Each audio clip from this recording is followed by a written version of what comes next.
Yeah, Matt Patella here again, and today what I want to do is share with you some of the many different ways I've come to interpret the stick control book and how I use it. Occasionally I'll use it as formulas or references or substitutions. Today I'm going to reference from the book. Well, I'm going to develop or give you an exercise to develop some accents. How to develop accents at some, I don't know, I guess pretty quick or fast tempos. What I'm going to do, I'm going to play eighth notes with one hand. For example, I'm going to play my right hand, and sometimes I refer to this as a vamp.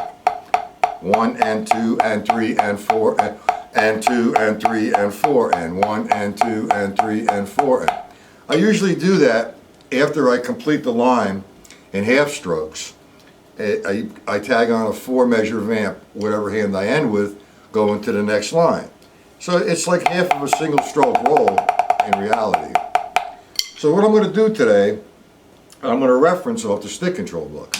If I look, first of all, you need to have a little bit of a background here on control strokes. Control strokes, and I want to straighten this out also. The hand position, this is called a full stroke, this is a half stroke, and this is a quarter stroke. Now when I do control strokes, when I come down from that spot, that's a full stroke. If I come down and keep it down, that's called a downstroke. Next stroke would be a tap and an upstroke. So for this exercise you would need full stroke, downstroke, tap, and upstroke. Same thing with the left hand. Full downstroke, tap, upstroke, or full stroke. Now, I'm going to play eighth notes.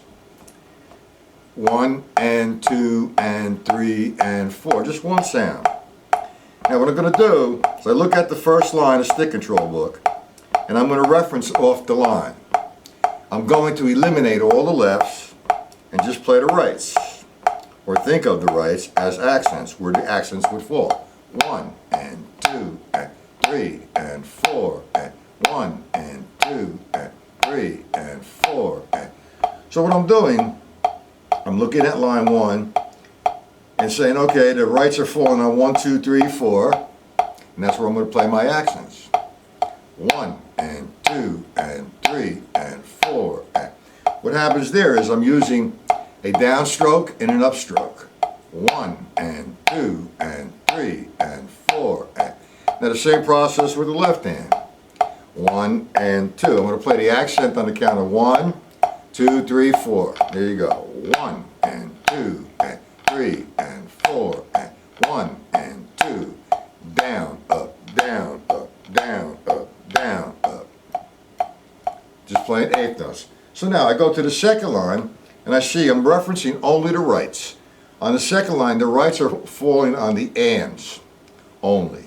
So if I'm playing eighth notes, and I'm going to make all my rights where I see the rights as an accent on top of this. 1 and 2 and 3 and 4 and 1 and 2 and 3 and 4 and 1 and 2 and 3 and 4 and. Same thing with the left.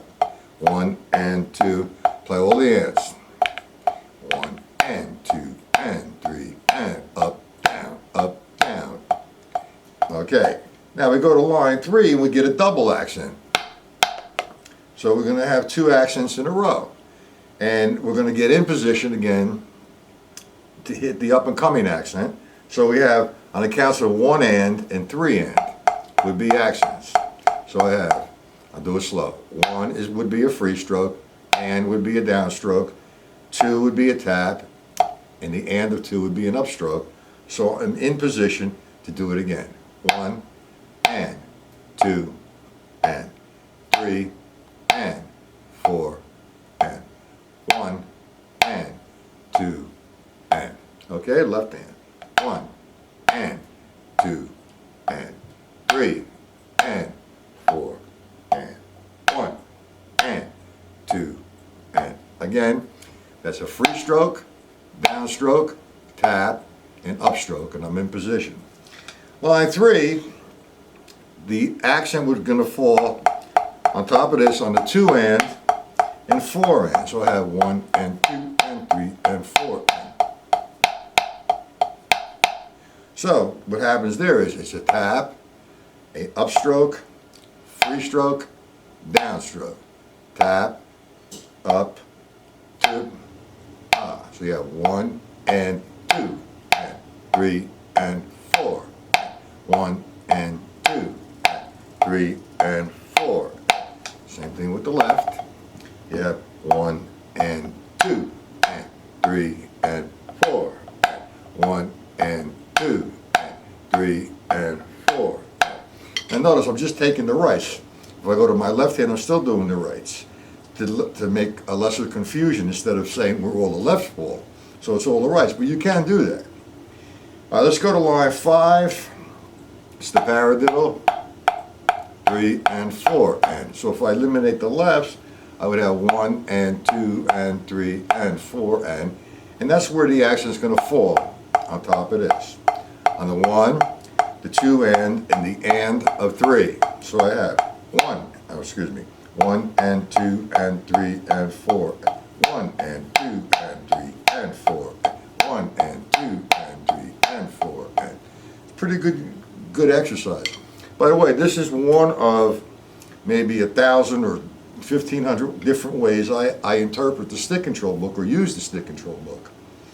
And I'm in the process of putting them all together and doing a series of publications with book 1, 2, 3, and 4 of all the ways I do stick control book or how I interpret stick control book. The book is golden. I love it. I'll stay by it.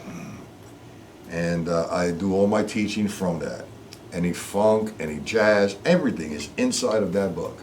And a remarkable book written by a genius. Okay, let's go to line 6.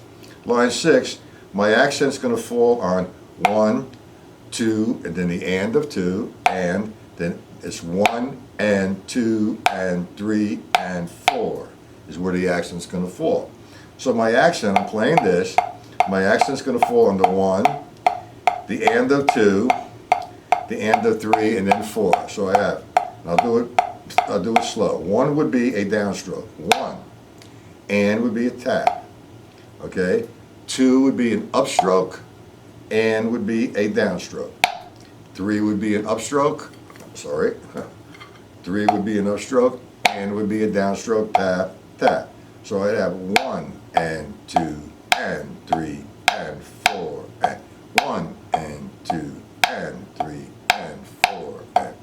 It's quite a good, I think it's a pretty good exercise to understand levels a little bit better, working the hands, controlling the hand, or each hand individually, and putting yourself in position for accents. 1, 2, 3, 4, 1 and 2 and 3 and 4, 1 and 2 and 3 and 4, and 1 and 2, 3 and 4, and 1 and 2 and 3 and 4, and 1 and 2, 3 and 4 and.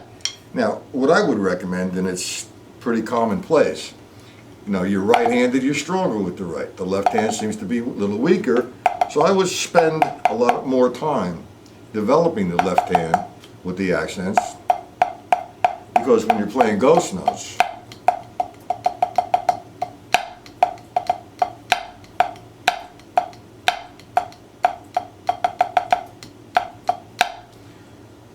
it's more applicable to playing on the drum set if you're playing right-handed.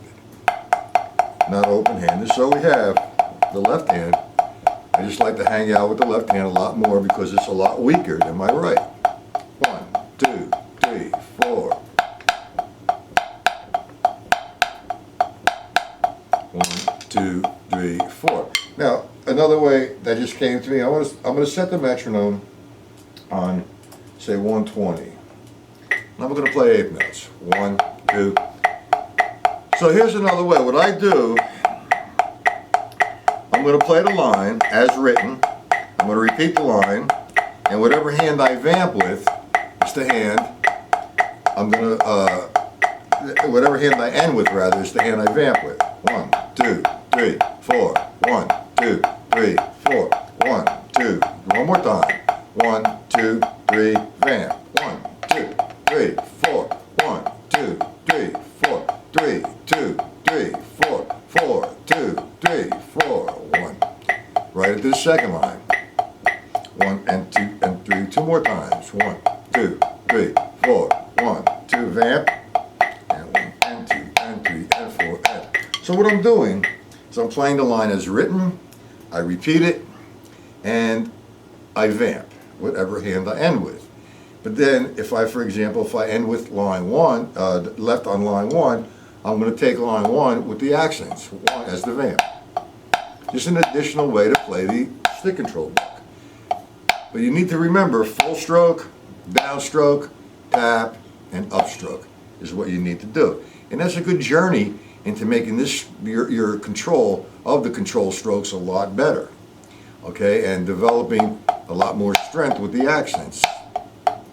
Okay, so this is just a run. I wanted to see how this would work out, and if I get the